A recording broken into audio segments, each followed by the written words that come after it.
আওয়ামী লীগের ভূতপ্রেতাত্মারা এখনও পালায়নি বললেন মির্জা ফখরুল।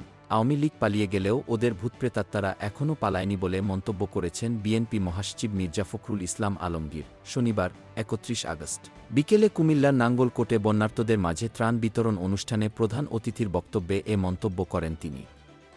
বিএনপি মহাসচিব বলেন, হাসিনার মন্ত্রীতন্ত্রীরা কোথায়? ওরা আজ পালিয়েছে। আমরা কি পালিয়েছি? বেগম জিয়া কি পালিয়েছেন? ওরা পালিয়েছে। তাদেরকে পালিয়ে চলে যেতে হয়েছে। কেন? আমাদের ছাত্র সমাজের আন্দোলনের মুখে তারা পালিয়ে যেতে বাধ্য হয়েছে।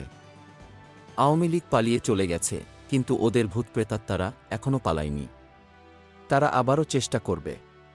কি করে তারা ফিরে আসতে পারবে সেই চেষ্টা তারা আবার করবে।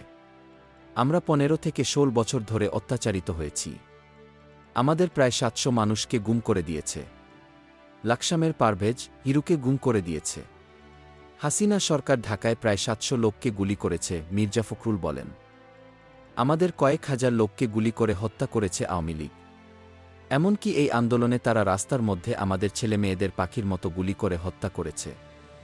এদের হাত থেকে আমরা এখন মুক্ত হলেও এই যে স্বাধীনতা তা সুসংহত করতে হবে। এটাকে এখন জোরদার করতে হবে।